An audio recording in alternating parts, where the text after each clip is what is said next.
हरतालिका तीज का व्रत साल 2024 में पड़ रहा है 6 सितंबर दिन शुक्रवार को। तो व्रत का एक दिन पहले का जो दिन होता है उस दिन महिलाएं नहा धोआ के बाल वगैरह धो के तामसिक भोजन जैसे लहसुन प्याज मांस मछली खाई हुई रहती हैं या फिर जैसे भी अशुद्ध अवस्था में होती हैं तो उस दिन वो साफ़ सुथरी हो जाती हैं ताकि अगले दिन वो व्रत उठा सके, व्रत कर सके। तो देखिए दोस्तों, आज इसी विषय में मैं बात करने वाली हूँ कि जो हरतालिका तीज है वो पड़ रहा है शुक्रवार को और एक दिन पहले है गुरुवार। तो गुरुवार को सुहागिन महिलाएं ये बाल कैसे धो सकती हैं, क्योंकि ये जो व्रत है सुहाग के लिए किया जा रहा है और कहते हैं कि बृहस्पतिवार को सुहागिन महिलाओं को ही बाल नहीं धोने चाहिए। तो ऐसे में इस दिन कौन सा उपाय करके बाल धो सकती हैं, नहीं धो सकती हैं, क्या कर सकती हैं, इस वीडियो में मैं आपको बताऊंगी, पूरी जानकारी दूंगी अच्छे से। आप सभी को अगर वीडियो अच्छी लगेगी तो ही हमारे चैनल को सब्सक्राइब करिएगा और हमारी वीडियो को लाइक करिएगा। तो पहले आप वीडियो पूरी सुन लीजिए। जो लोग सनातन धर्म को मानते हैं वो लोग इस चीज़ में विश्वास रखते हैं कि बृहस्पतिवार के दिन बाल नहीं धोने चाहिए, बृहस्पतिवार के दिन बाल कटाने नहीं चाहिए, नाखून नहीं कटाने चाहिए और उसी के साथ घर की साफ सफाई, सर्फ साबुन का इस्तेमाल नहीं करना चाहिए, मांस मछली नहीं खाना चाहिए। तो ये चीज़ बहुत लोग मानते हैं और बहुत लोग जैसे जो बाहर चले गए, जिनके हर दिन ऑफिस जाना है, काम है ऐसा कि नहाना ही पड़ेगा उन्हें, तो वो लोग इन चीज़ों को नहीं मानते, उनकी डेली दिनचर्या हो जाती है तो वो इस चीज़ को नहीं लेके चलते हैं। तो आपके ऊपर डिपेंड करता है कि आप क्या लेकर चलेंगे, कितना आप कर पाएंगे, कितना नहीं कर पाएंगे। तो देखिए दोस्तों, मेरे ख्याल से जो रोज़ साफ़ सफाई, सर्फ साबुन तो लोग छोड़ नहीं पाते हैं। पहले के ज़माने में मिट्टी का प्रयोग किया जाता था साबुन सर्फ की जगह पे, तो वो लोग का चल जाता था, पर अब ऐसा तो है नहीं। तो सर्फ साबुन अब जैसे शौच से आ रहे हैं तो बिना हैंड वॉश किए थोड़ी ना आएंगे, तो करना ही पड़ेगा, है ना। और जो ऑफिस जा रहे हैं वो ऐसे सिर्फ पानी से नहा के तो जा नहीं सकते बिना साबुन चेहरे पे लगाए और बिना फेस वॉश किए, ये सब तो करना ही है। तो कहीं ना कहीं से आप किसी न किसी रूप में तो इस्तेमाल में ला ही रहे हैं, तो फिर इतना सोच के चलेंगे। देखिए, अब लोगों का कहना है कि शैम्पू में भी कुछ जैसे जानवर के अंडे मिलाए होते हैं, तो जानवर के अवशेष मिलाए होते हैं। तो देखिए किस चीज़ में नहीं मिलाया होता है। अब हरतालिका तीज जो करती हैं महिलाएं, क्या वो मेकअप नहीं करती?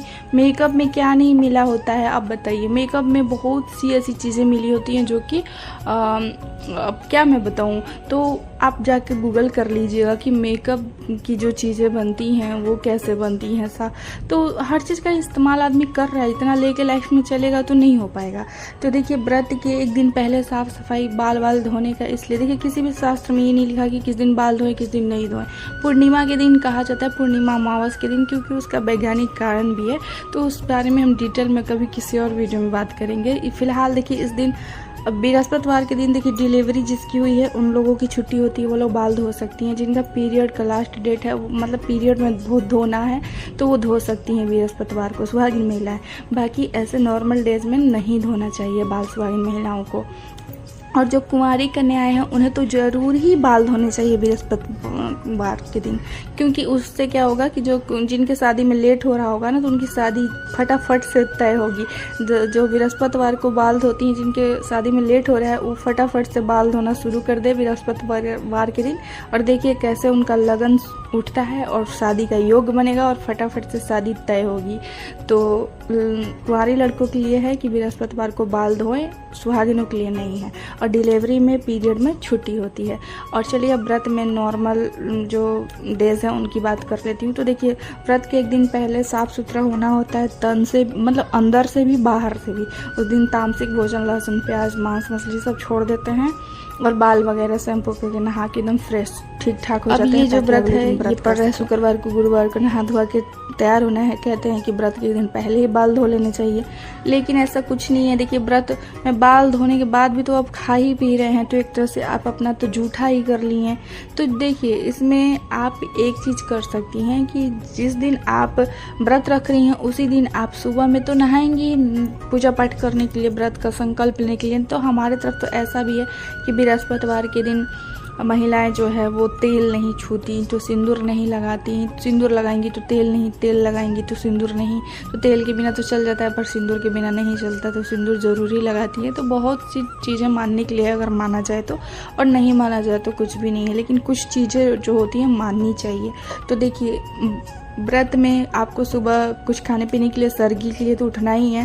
तो सरगी लेने के बाद आप पूजा पाठ थोड़ी ना उठ के कर पाएंगे, उसके लिए आपको सुबह में नहाना ही पड़ेगा। जिनकी आदत है सुबह में पूजा पाठ करने की, वो सुबह में नहा के पूजा पाठ करते हैं। फिर शाम में प्रदोष काल में तीज की पूजा करते हैं, तो उस टाइम भी वो नहाते हैं, क्योंकि नहाना ही पड़ेगा। दिन भर का ऐसे आप क्या छू रहे हैं, कहाँ बैठ रहे हैं, कहाँ उठ रहे हैं, सब होता है ना, तो सब देखते हुए नहाना पड़ता है। तो कंधे तक नहाना पड़ता है। तो देखिए, आप बाल जो है सरगी लेने के बाद सुबह में आप आराम से शुक्रवार को बाल धो लीजिए, और बाल धोने के बाद आप शंकर भगवान को जल देना है तो जल दीजिए, पूजा पाठ संकल्प अपना ले लीजिए, और दिन भर का उपवास करने के बाद शाम को जब आप पूजा करें प्रदोष काल में शंकर भगवान माता पार्वती की, तो उस टाइम आप कंधे तक नहा लें, और बाल पे सिर्फ यूं ही पानी चाहे तो डालें, चाहे तो नहीं भी डाल सकते हैं।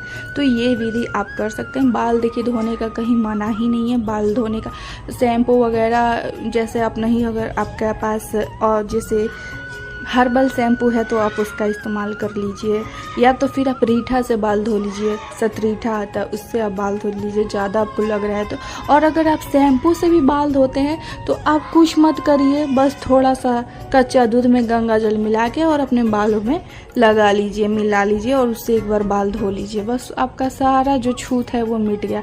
मतलब जो भी आपने शैम्पू यूज किया, क्या यूज किया, सब आपका ठीक हो जाएगा। एक बार आप गंगा जल ऐसा चीज़ है कि जहाँ भी छिड़क दीजिए वो चीज़ शुद्ध हो जाता है। तो बस आप गंगा जल से छिड़क के आप साफ़ सुथरा हो जाइए। अगर शैम्पू में आपको लग रहा है कि उसमें कुछ है, ऐसा चीज़ मिला जिससे धोने से व्रत मेरा खंडित हो जाएगा, तो आप ये चीज़ कर सकते हैं। तो मैं कहूँगी दोस्तों, 6 तारीख को यानी कि शुक्रवार को आप सुबह बाल धो के आराम से पूजा पाठ करिए। अब बृहस्पतिवार को कतई बाल मत धोइए। वीडियो कैसी लगी जरूर बताइए, पसंद आई तो लाइक शेयर कर दीजिएगा।